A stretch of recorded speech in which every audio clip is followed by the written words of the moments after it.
जरूरत पड़ी तो भारत सीमा के इस पार भी मार सकता है और जरूरत पड़ी तो सीमा के उस पार भी जाकर भारत मार सकता है। भारत का ही हिस्सा था, है और आगे भी हम मानते हैं। जम्मू कश्मीर में इंडिया के डिफेंस मिनिस्टर ने एक यूनिवर्सिटी में स्पीच करते हुए बोला है, पाकिस्तान को डायरेक्टली ये बोला है कि कश्मीर इंडिया का था, इंडिया का है और इंडिया का रहेगा। अब बहुत जल्द आप देखेंगे कि मंगला डैम के ऊपर जो है हमारे कश्मीरी जो है कब्जा कर लेंगे, तमाम हाइड्रो पावर प्रोजेक्ट्स पे कब्जा कर लेंगे और पाकिस्तान की बिजली काट देंगे हम। उन्होंने ये स्टेटमेंट ठीक दी है, गलत दी है? बिल्कुल करेक्ट दी है। लाइन ऑफ कंट्रोल पर भारतीय फौज की बिलाश्तियाल फायरिंग। ये बात मैं गुज़श्ता तकरीबन 2-2.5 साल से कर रहा हूँ कि पाकिस्तान के गिर्द घेरा तंग किया जा रहा है। हम भारत का हिस्सा थे, भारत का हिस्सा हैं और भारत का हिस्सा रहेंगे। है कि इंडिया की जो सडन कैपेबिलिटीज बढ़ रही है, टेक्नोलॉजिकल कैपेबिलिटीज, F414 को लेकर या ड्रोन्स अभी जो खरीदे हैं नए प्रेडेटर ड्रोन्स, और पाकिस्तान को एक ऐसे मुल्क के अंदर तब्दील करने की कोशिश की जा रही है कि जहां वो भारत का एक सैटेलाइट स्टेट बन के रह जाए। अब हिस्ट्री देखें कि जितनी भी जंगें हुई हैं, ठीक है, हमें जी बढ़ चढ़ के ये बताया गया कि हमने विन की है। ठीक है, कोई एक बताएं जिसमें हमने विन भी किया। 10 मिनट भी नहीं लगे कि चटपट फैसला कर दिया। और आपने देखा कि उसके बाद हमारे सेना के जवानों ने सीमा के इस पार ही नहीं बल्कि उस पार जाकर आतंकवादियों का पाकिस्तान का झंडा तो हमारे लोगों ने कोहाला से उतार दिया। जो बॉर्डर है पाकिस्तान और आजाद कश्मीर का, वहां पे 2 झंडे लगे होते हैं एंट्री पॉइंट पे, एक आजाद कश्मीर का, एक पाकिस्तान। वो तो वीडियो वायरल है, पाकिस्तान का झंडा उतार कर उन्होंने फेंक दिया था जमीन पे।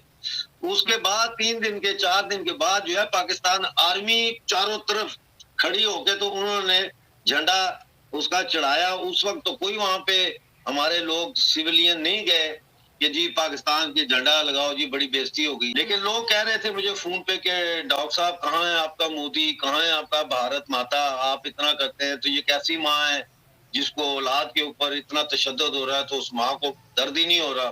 तो ये सारी चीजें को मैं कन्फ्रंट कर रहा था।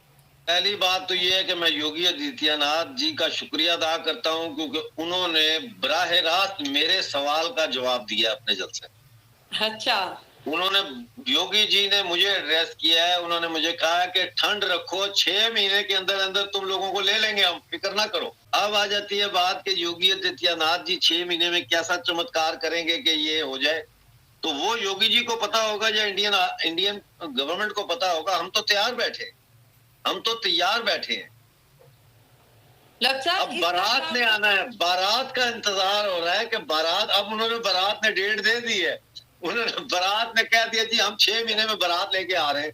लोगों की लाशों के ऊपर आप दारुल बना रहे हैं, लोगों की लाशों के ऊपर आप जो है वो अपनी अय्याशियां कर रहे हैं। तो फिर कब तक? एक चिंगारी चाहिए होती है पूरे चमन को आग लगाने के लिए। मैं हमेशा कहता था कि मुझे ये समझ नहीं आ रही कि पहले कहाँ ये होगा, बलूचिस्तान में होगा, खैबर पख्तूनख्वा में होगा, सिंध में होगा, आजाद कश्मीर में होगा। ये जरूर है कि चिंगारी कहीं ना कहीं से उठेगी, लेकिन ये नहीं मुझे समझ आ रही थी कहां से। वो मेरे ही घर से चिंगारी उठ गई और पूरे चमन को उसने आग लगा दी और इस चमन को जलना भी चाहिए। 11 मई के बाद आज अगर कश्मीरियों को देखें तो उनके मुतालबात तो खैर मान लिए गए और नहीं माने गए ना, नहीं माने गए, नहीं माने गए। ये मेरे पास डॉक्यूमेंट्स पड़े हुए हैं। ऑलरेडी 27 मई को दोबारा प्रोटेस्ट शुरू करने का ऐलान हो गया है।